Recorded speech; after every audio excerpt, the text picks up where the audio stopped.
네, 이제 마지막 시간입니다. 이제 마지막 시간인 만큼 조금 더 이제 딱 집중해서 마지막까지 말씀을 잘 들어주시고, 아무튼 이번 복음 기간이 저는 마음속으로 나의 구원을 확인하는 거, 점검하는 거, 이런 과정을 위한 학생들도 덜어 있을 수 있겠다라는 생각을 가지게 돼요.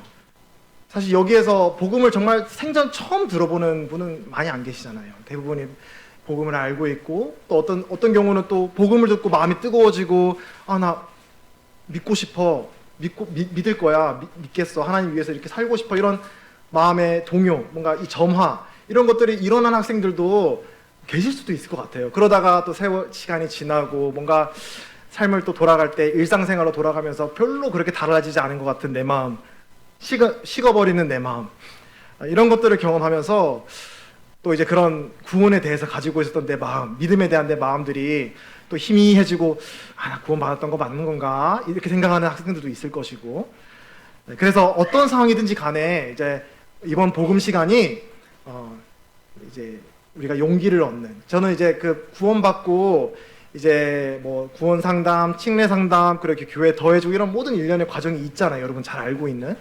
거기에서 우리가 구원받는 믿음도 굉장히 중요하지만 또 성령님께서 여러분 마음을 도와주셔서 여러분의 마음을 다른 사람들에게 고백할 수 있는 용기를 주셔야 된다고 생각을 해요. 그 성령님이 하시는 일이에요. 그런 담대함. 나 이제 누가 뭐라 해도 나는 하나님에 대해서, 예수님에서 믿음을 가지고 있어.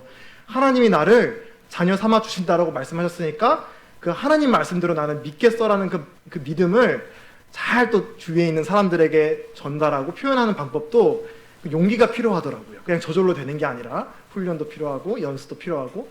그래서 여러분들이 그런 것들을 이 시간에 한번 또 생각해보고, 나는 정말 구원받았나? 내가 구원받았으면 내가 뭘 더 이제 지체할 필요가 있지? 내가 뭐가 더 필요한데 내가 여기서 더 망설이고 있지? 믿음의 길을, 여정을 이제 시작하면 되는 건데 뭐가 더 망설여지고 있는 것이지? 라는 혹시 이제 의문을 가지고 있는 학생들이 있지 않을까? 그런 마음을 이제 생각하면서 마지막 셋째 시간을 이제 준비를 했습니다.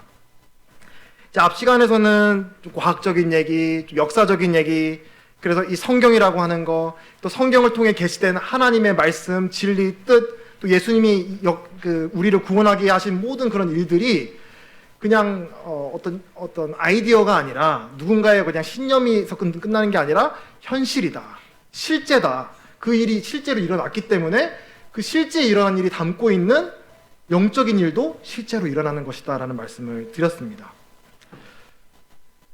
그래서 이제 거듭난다라고 하는 것은 그 사실을, 아까 믿음을 저는 이번 시간에 계속 이렇게 표현을 하잖아요. 기준을 바로 잡는 거.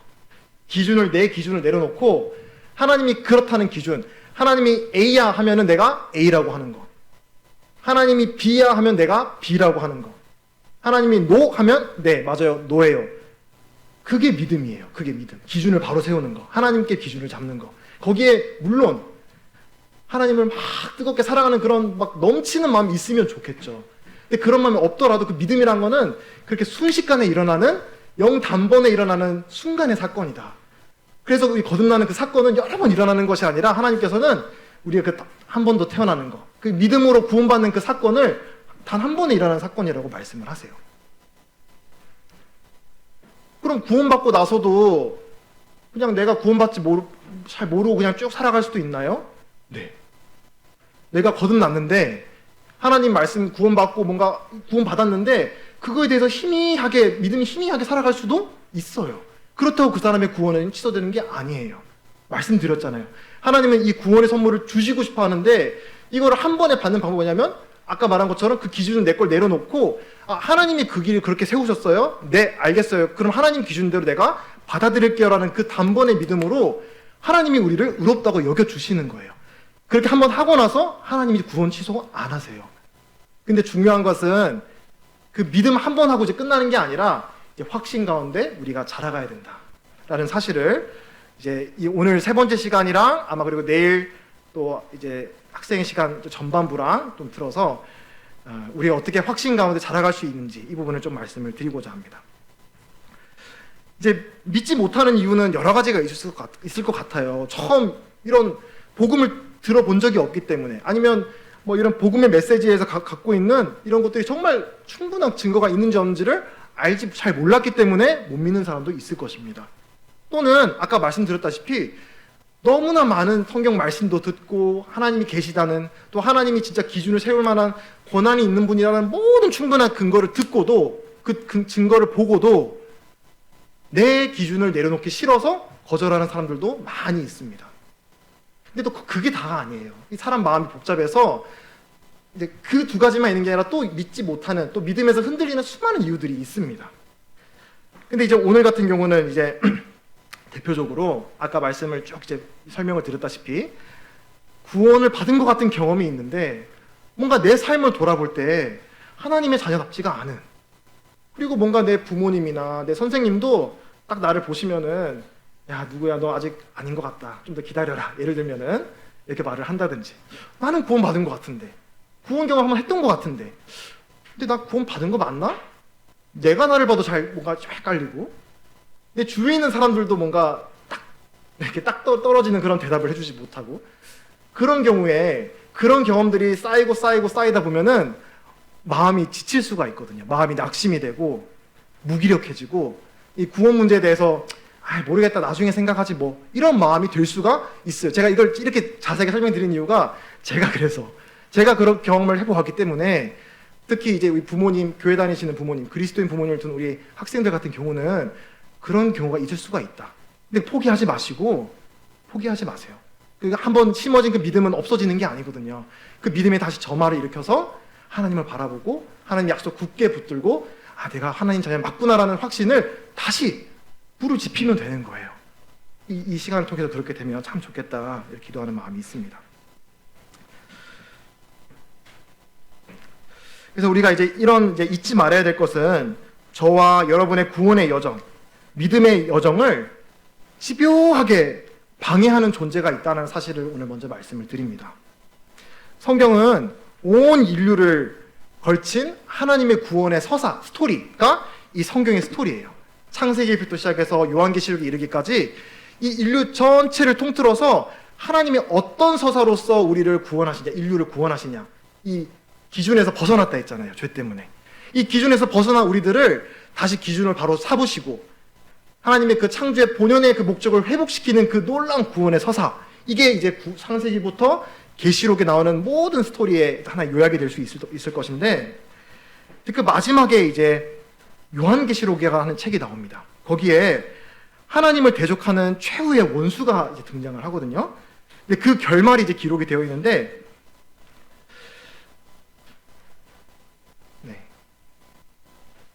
이렇게 말씀을 하고 있습니다. 한번 같이 읽어보도록 할게요. 요한계시록 12장 9절부터 10절인데 이거 전체 한번 다 같이 읽어주시면 감사합니다. 시작. 큰 용이 내쫓기니 옛 뱀 곧 마귀라고도 하고 사탄이라고도 하며 온 천하를 꿰는 자가 그가 땅으로 내쫓기니 그의 사자들도 그와 함께 내쫓기니라. 내가 또 들으니 하늘에 큰 음성이 있어 이제 우리 하나님의 구원과 능력과 나라에 또 그의 그리스도의 권세가 나타났으니 우리 형제들을 참소하던 자 곧 우리 하나님 앞에서 밤낮 참소하던 자가 쫓겨났고. 감사합니다. 이 구절에는 하나님을 대적하는 원수가 있다라고 말씀을 하세요. 우리 눈에는 보이지 않지만 우리 눈에 보이지 않는 하나님 창조주가 있듯이 성경은 그 하나님을 태초부터 우리 인류가 시작되는 시점부터 인류가 끝날 때까지 끊임없이 하나님을 대적하는 존재가 있다라고 말씀을 하시는데, 그게 여기서 말하는 마귀, 사탄이라고 얘기를 합니다. 이 마귀가 하는 두 가지 일이 있어요. 이거를 한번 우리가 살펴볼게요.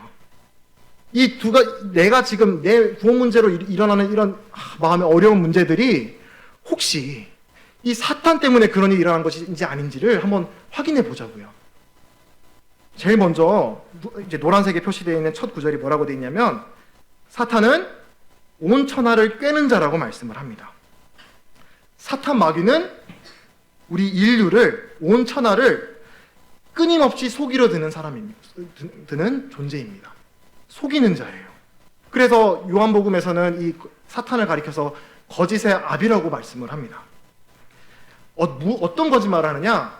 하나님에 대해서, 그분의 말씀에 대해서, 그분이 창조한 세상에 대해서, 또 저와 여러분들이 어떤 존재인지에 대해서 슬며시 다가와가지고 저와 여러분들이 그 진리에서 벗어나도록, 그 기준에서 벗어나게 만들도록 끊임없이 속이려 듭니다. 그래서 온갖 속임수로 우리 마음을 충동하고 시험합니다. 어떻게? 야, 너 그러고도 크리스천이야? 너 하나님 거듭났다고 믿음 있다고 말하는데 그렇게 말할 자격 돼? 라고 하는 그런 생각들이 그냥 내 안에서만 나오는 게 아니라 누가 심어주는 생각이라고요? 사탄이 심어주는 생각이라고요. 사탄은 인간 최고의 전문가예요. 최초의 사람 아담과 하와부터 해서 그 이후에 해주는 모든 사람들을 다 속여 넘어뜨려 본 경험이 있는 사람이에요. 그래서 우리 사람들이, 저와 여러분 한 사람 한 사람이 어디에서 가장 잘 속아 넘어가는지, 걸려 넘어지는지를 너무나 잘 알고 있어요. 그래서 그걸 탁탁 하나씩 건들면서 우리를 속여 넘어뜨립니다. 그래서 태초부터 인간의 최대 약점을 집요하게 파고들면서 달콤한 말로, 또 회유하는 말로, 때로는 협박하는 말로 저와 여러분을 넘어뜨리기 위해서 무궁무진한 그런 전략들을 사용하면서 우리를 속이고 있는 존재가 마귀다. 사탄이라는 존재가 있다라는 사실을 말씀드립니다.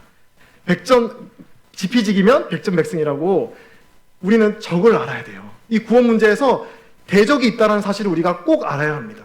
우리를 넘어뜨리려고 하는 자가 있어요. 우리가 잘 알아야지 우리가 그 사탄의, 그 마귀의 그런 시험, 속임으로부터 우리가 대처할 수가 있는 것이죠. 둘째 나오는 두 번째 이제 사탄이 활발히 하는 일이 뭐냐? 우리 형제들을 참소하던 자, 또 우리 하나님 앞에서 밤낮 참소하던 자라고 말씀을 해주고 있습니다. 저는 이 말씀을 보면은 참 아이러니하고 또 어떻게 보면은 참 사탄이 참 괘씸합니다. 우리 그 사탄이 첫 하와를 어떻게 속여서 꿰었는지 아시잖아요. 창세기를 읽어보신 분들은. 정말 세상 모든, 정말 이 하와를 위해서 모든 아름다운 행복을 약속해주는 사람인 것처럼 달콤한 말로 너 하나님처럼 높아질 수 있어. 너가 주도하는 멋들어진 정말 우주 최고의 그런 존재가 될 수 있어. 너 눈에 좋아 보이는 것, 너의 행복을 쫓아가면 살 수 있어. 하나님 너 행복 원치 않아. 정말 내 삶을 다 책임져 줄 수 있을 것처럼 막 아름다운 말로 구슬리고 속이고 달콤한 말로 유혹을 했던 그런 사탄이 딱 그 말 믿고 넘어져서 하나님 대적하고 그 이후로부터는 어떤 존재로 바뀌었다? 밤낮 우리를 하나님 앞에서 참소하는 사람으로. 이거 보세요, 이거. 이 아이 보세요. 이 사람 보세요. 라고 손가락을 가리키면서 참소하는 자로 변한 것입니다.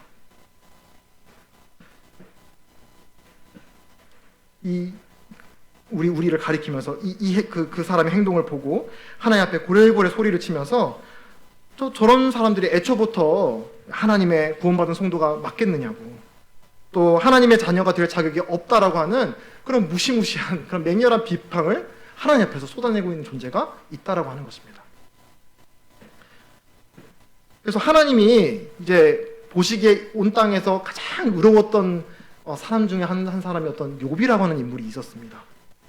근데 심지어 그 욥을, 하나님 보실 때도 의로웠던 그 욥을 가리켜서도 사탄이, 하나님, 저 욥이 왜 하나님 말씀 잘 듣는지 아세요? 욥이 왜 하나님 경배하는 줄 아세요? 하나님이 그 삶 윤택하게 해주시니까, 삶에 복을 주시니까 당연히 하나님 따라가는 거죠. 가지고 있는 거 뺏어 보세요. 하나님 배신하고 바로 돌아설걸요? 라고 비방하고 참소하던 자가 바로 마귀였습니다. 근데 하물며 이 지구에 있었던 가장 이제 인내를 잘하고 하나님 앞에서 의로웠던 욥조차도 사탄의 이 참소와 비방의 대상에서 자유롭지 않았는데, 저와 여러분은 이 사탄의 비방에서 자유로울 수 있을까요? 우리의 일거수일투족을 하늘 위에서 이렇게 눈에 쌍심지를 켜고 불을 켜고 쳐다보면서 하나님 앞에서 어떻게 하면 얘가 하나님 앞에서 쓸모없는 사람인 것을 증명하기 위해서 고자질하고 고발하고 참소하고 이런 모습을 우리가 상상해 볼 수 있는 것입니다. 그런 일들이 일어나고 있는 거예요. 밤낮 참소하고 있기 때문에요. 저는 저의 개인적인 이야기입니다만, 저는 가끔 이제 이런 상상을 하면 위축이 될 때가 있어요. 주눅이 들고 내 자신의 모습을 볼 때 참 하나님 앞에서 부끄럽고 담력을 잃어버릴 때가 우리 그리스도인들도 있습니다.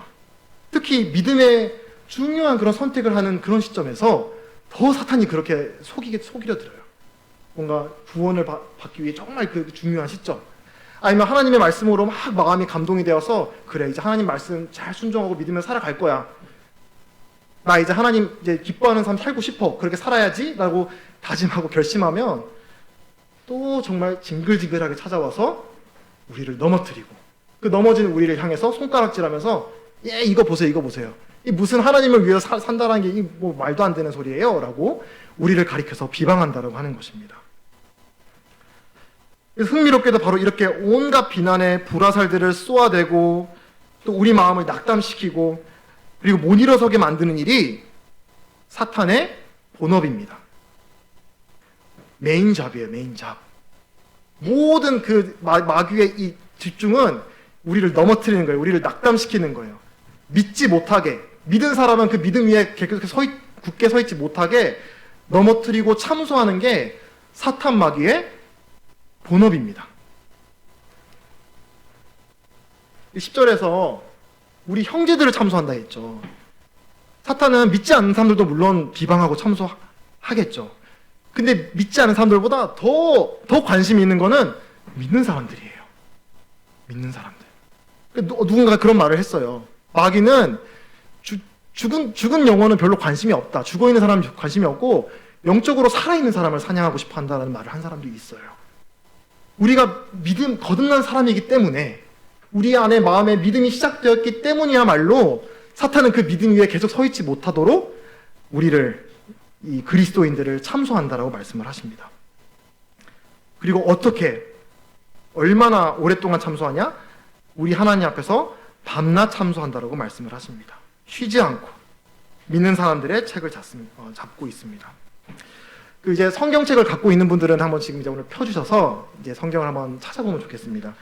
이와 아주 유사한 장면이 이제 구약 성경에 한번 나오는데 이 패턴이 있거든요. 이 패턴이 있는데 이렇게 사탄의 참소 앞에서 낙담해 있는 이 하나님의 백성들, 그 백성들을 회복시키는 하나님 이런 패턴이 있는데 그거를 이제 스가랴서 말씀인데 이제 성경을 갖고 계신 분들은 이제 뭐 앱을 키시거나 성경을 펴주셔서 스가랴서 3장 1절부터 5절 말씀을 한번 먼저 읽어보도록 하겠습니다.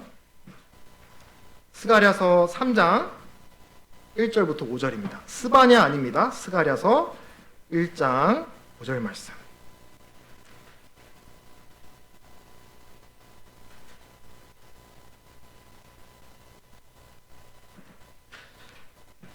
자, 먼저 이 스가랴가 기록된 배경을 말씀을 드리면 유대 민족 이 스가랴가 기록된 시점은 이스라엘 백성이 하나님 앞에서 범죄하고 그 범죄에 대한 징계로 이 바벨론 제국이라고 하는 그 이제 거대 강국의 포로 생활을 70년 동안 해오던 시점입니다. 그래서 이제 이제 이스라엘 백성들은 모든 자기의 삶의 터전, 고향, 친구 모든 것들을 잃어버리고 그리고 무엇보다 가장 중요한 건 그들의 신앙의 터전이었던 이제 이 성전이 회파가 되고 70년 동안 방치가 되어서 완전히 모든 그 삶의 터전이 이제 그냥 초토화가 되어 있는 상태가 된 거예요. 그래서 아무것도 할 수 없는 그런 무기력한 상태에 빠져 있는 이스라엘 백성을 향해서 이제 하나님께서 이스라엘을 이제 회복시키기로 작정을 하십니다. 70년의 세월이 지난 이후에. 그리고 딱 이제 70년이라는 세월이 지났으니까 얼마나 사실은 이제 무기력한 상태에 빠져 있지 않았겠습니까? 이제 그런 이스라엘을 향해서 하나님이 어떻게 이스라엘 백성을 회복시키느냐. 그리고 그 회복시키기 위해서 선지자 스가랴에게 보였던 하나님의 환상이 이제 오늘 지금 찾으신 스가랴 3장 1절부터 5절 말씀인데 1절부터 2절 말씀 한번 읽겠습니다. 대제사장 여호수아는 여호와의 천사 앞에 섰고 사탄은 그의 오른쪽에 서서 그를 대적하는 것을 여호와께서 내게 보이시니라. 여기에 또 나오죠. 사탄은 하나님 앞에서 끊임없이 하나님을 대적하고 있습니다. 또 뒤에도 보시면 어떻게 대적하고 있냐? 그 더러운 옷, 부정한 옷, 하나님 앞에서 정말 쓸모없어진 그 이스라엘의 그 존재를 앞에 두고 하나님 앞에서 대적하고 있어요. 참소하고 있는 것입니다. 그래서 한쪽에서는 여전히 사탄이 여호와 하나님 앞에서 그를 대적하고 참소하고 있는 장면이 나오고 있습니다. 그런데 2절을 보시면 이렇게 말씀을 하시죠. 여호와께서 사탄에게 이르시되 사탄아 여호와께서 너를 책망하노라. 예루살렘을 택한 여호와께서 너를 책망하노라. 이는 불에서 꺼낸 그슬린 나무가 아니냐 하실 때 여호수아가 더러운 옷을 입고 천사 앞에 서 있는지라. 하나님께서는 오히려 이 여호수아 더러운 옷을 입고 있는 여호수아를 보시면서 이제 이 참소하는 하나님을 대적하는 이제 마귀를 책망하십니다. 여기 여호수아는 당시 이스라엘 백성의 대제사장의 이름이었거든요. 그래서 이제 옛적부터 구약에서 대제사장은 그 이스라엘 백성 전체를 대변하는 대표자예요. 그러니까 여호수아가 더러운 옷을 입고 있었다는 것은 이스라엘 백성 전체가 이 더러운 옷을 입고 하나님 앞에서 부정한 상황 가운데 있었다는 것을 말씀해주고 있는 겁니다. 근데 하나님이 어떻게 하기로 결정했다고요?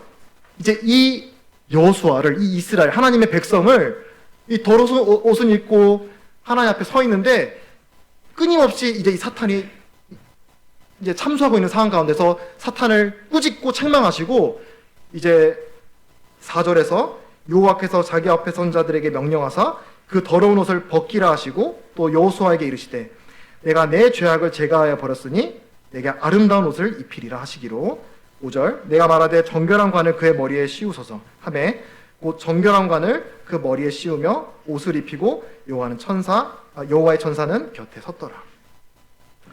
하나님께서 죄로 얼룩진 그의 백성 이스라엘을 이제 정결하게 하시기로 그의 하나님의 왕국을 그 백성을 통해서 다시 재건하시기로 작정하시니까 이 사탄의 중상 모력이 아무 쓸모가 없어지는 것을 보게 됩니다. 그리고 이제 한 장을 더 넘기셔서 스가랴 4장 말씀을 한번 보겠습니다. 스가랴서 4장 8절에서 10절 말씀인데요. 스가랴서 4장 8절에서 10절입니다. 다음 장입니다. 이 8절과 9절을 읽어보시면 여호와의 말씀이 내게 임하여 이르시되 스룹바벨의 손이 성전의 기초를 놓았은즉 그의 손이 또한 그 일을 마치리라 하셨나니 만군의 여호와께서 나를 너희에게 보내신 줄을 너희가 알리라 하셨느니라. 이 스룹바벨은 유다의 왕입니다.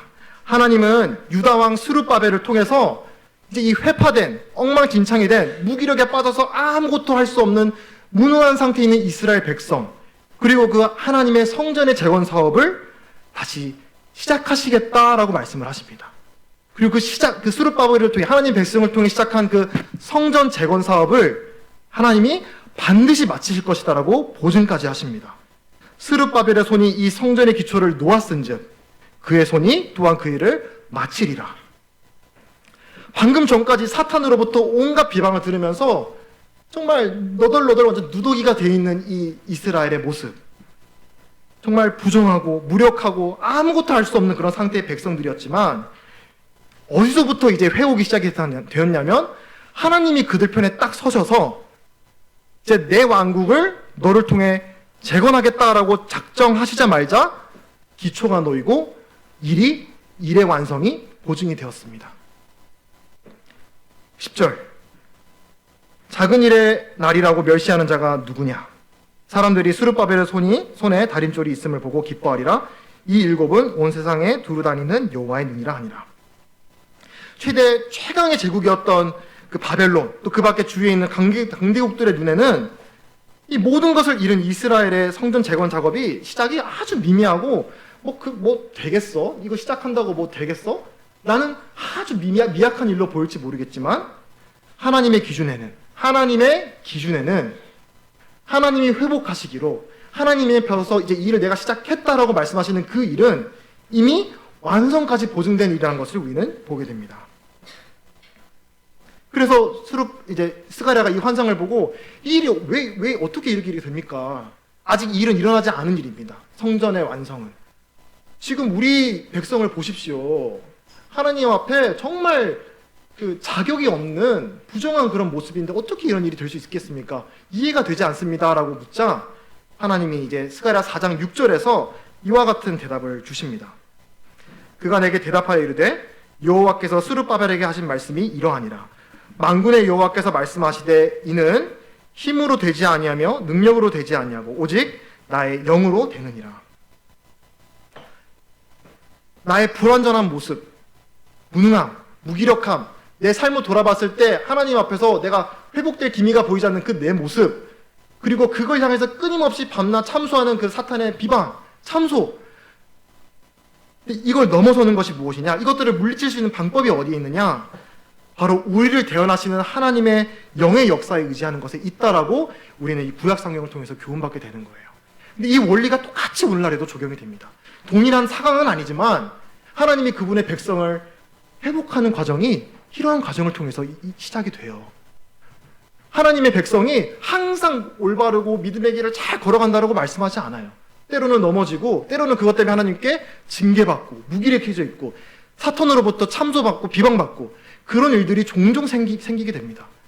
근데 우리 하나님의 백성의 차이는 뭐냐? 거기서 끝나는 게 아니라 하나님이 그 사탄 편에 서서 그래 너 왜 그랬어? 내가 너 괜히 구원했네 라고 말씀하시는 게 아니라 지금 보셨듯이 우리 편에 서셔서 하나님의 백성 편에 서셔서 하나님의 기준을 받아들인 모든 하나님의 자녀 편에 서셔서 지금 비록 너가 엉망진창이 돼 있고 무력하고 힘이 없고 나한테 무슨 소망이 있을까라고 나에게 자신감이 없는 그런 비약한 모습이지만 내가 너를 회복할 거야. 근데 그 내가 시작한 회복 사역은 내가 반드시 완성시킬 거야 라고 하나님께서 약속을 하십니다. 오늘날에도 우리에게 이러한 대언자가 있습니다.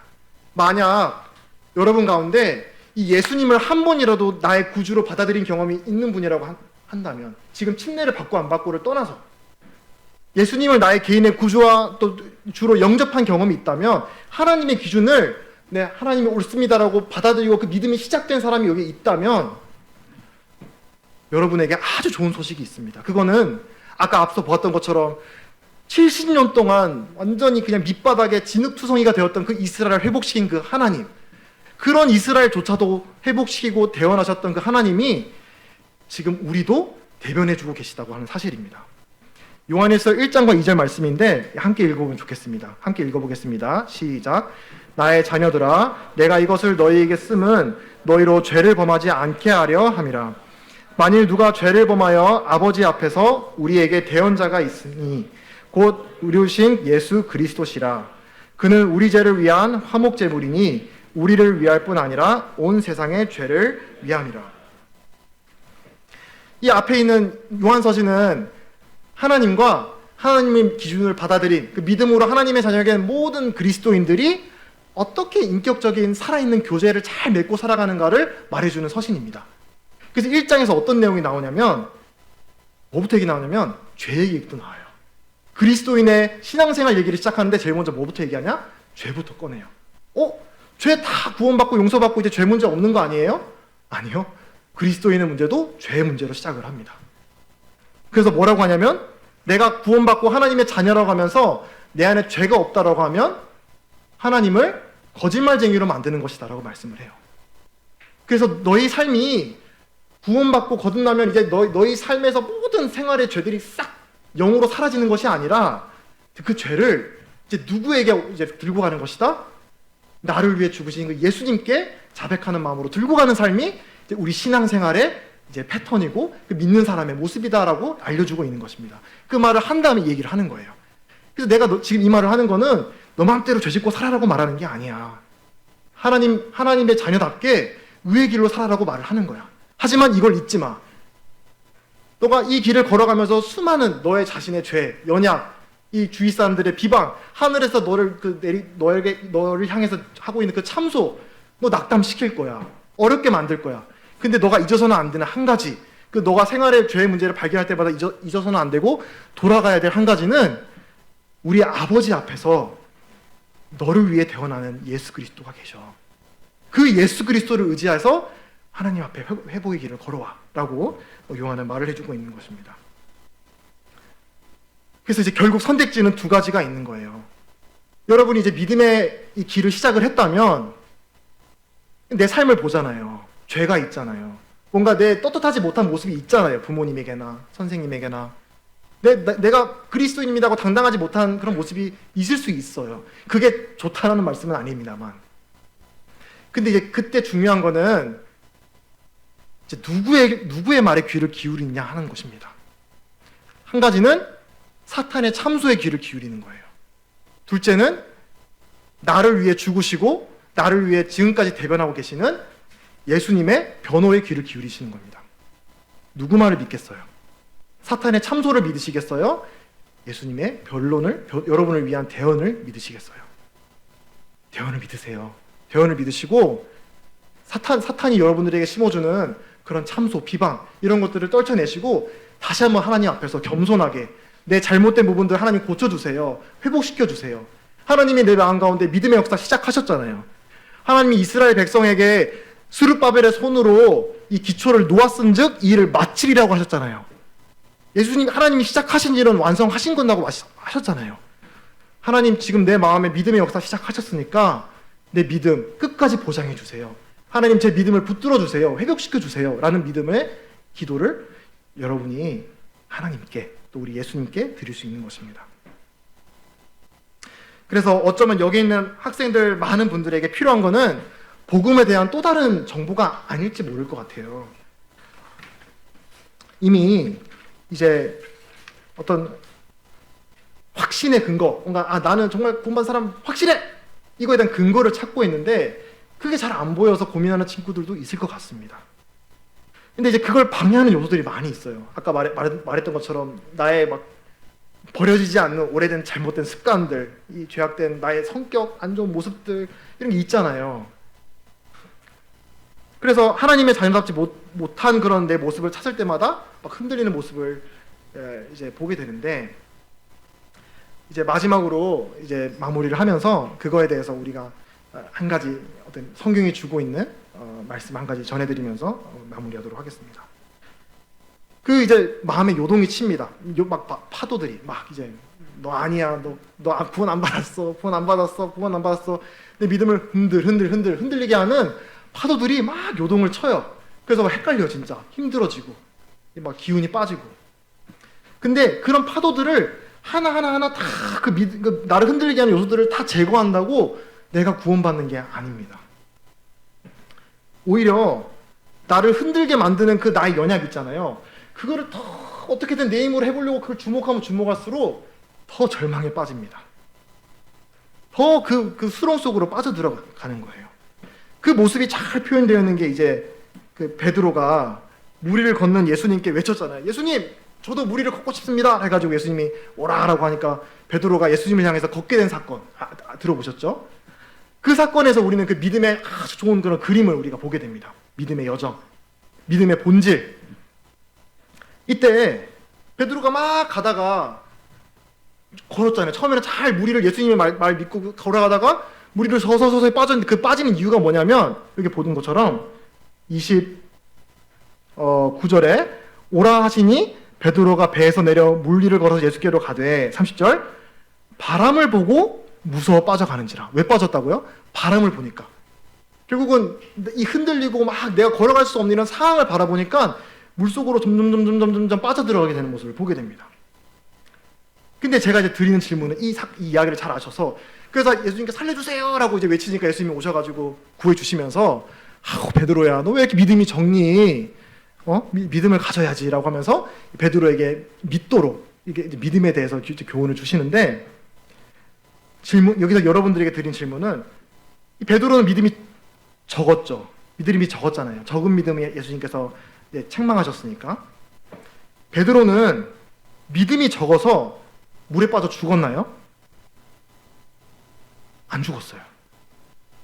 왜 안 죽었나요? 믿음이 적으면 죽어야 하잖아요. 말씀드렸다시피 믿음의 적고 많음의 문제가 아니라 그 적은 믿음으로 누구를 바라봤기 때문에 베드로가 살아갈 수 있었나요? 예수님을 바라봤기 때문에. 중요한 얘기예요. 잘 들어주세요.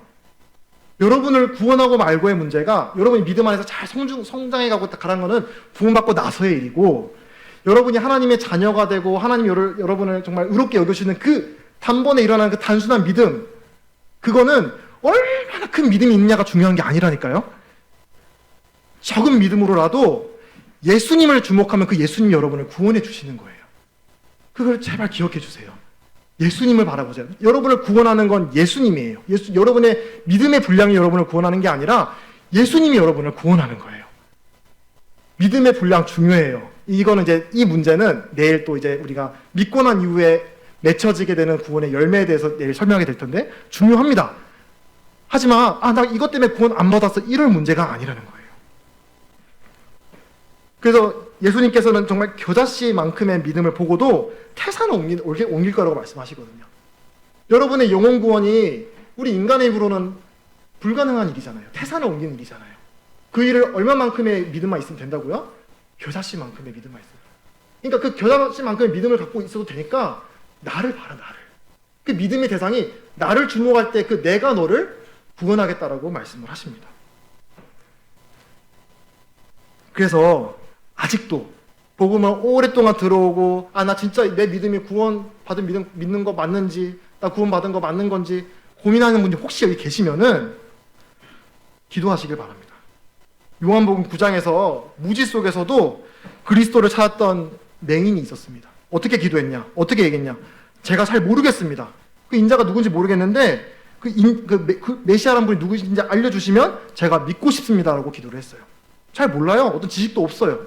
그걸 인정하고 있어요. 솔직하게. 그런데 그걸 알려주시면 제가 믿고 싶습니다라고 예수님께 도움을 요청했을 때, 내가 믿음 없는 거 도와달라고 요청했을 때 예수님이 만나주시고 그를 구원해 주십니다. 마가복음 9장에서도 귀신 들린 아이를 데리고 온 한 아버지가 있었어요. 그래서 아주 부족한 믿음으로 예수님 이거 할 수 있겠거든 고쳐주세요라고 해서 온전하지 못한 믿음으로 예수님께 도움을 요청합니다. 그러니까 예수님이 책망하시면서 할 수 있겠거든이 무엇이냐? 믿어야 하지 않겠느냐라고 했을 때 그때 아버지가 낙심하지 않고 주님 믿고 싶습니다. 믿겠습니다. 저의 믿음 없음을 도우소서라고 말을 합니다. 그 좋은 기도예요. 믿음 없으니까 믿게 해달라고 또 하나님께 도와달라고 기도하는 거.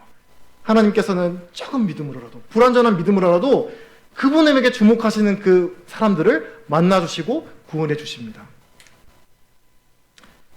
그래서 이제 여기에 침례 상담이나 구원 상담을 이제 얼마나 하고 계신지 제가 정확히는 모릅니다만 여러분의 구원을 제가 보증을 해줄 수 없습니다. 해주고 싶어요.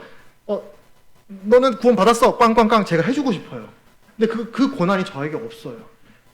그리고 여러분 부모님에게도 여기 있는 선생님들에게도 여기 있는 교회 장로 형님들에게도 여러분이 구원 받았다 안 받았다라고 결정 내릴 수 있는 권한이 없다고요.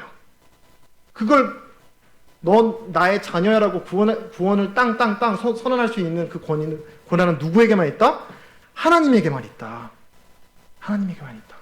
그래서 그 구원의 확신을 찾고 있는 분이 여기 계시다면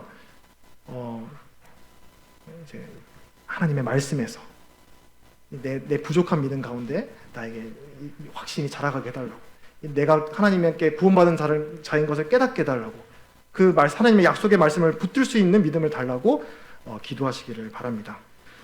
네, 긴 시간 들어주셔서 감사드리고 또 내일 또 말씀을 통해서 여러분들께 교제하도록 하겠습니다. 기도하고 마치겠습니다. 예수님 감사합니다. 오늘 또 긴 시간 동안 또 학생에 있는 학생들 모두 이렇게 집중해서 하나님 말씀 잘 듣게 해주셔서 감사합니다. 이 마음에 심어진 말씀이 열매 맺을 수 있도록 하나님 도와주세요. 하나님만이 구원하실 수 있습니다. 하나님을 의지하고 감사드릴 때 이 모든 것 예수님으로 기도했습니다. 아멘. 네, 감사합니다.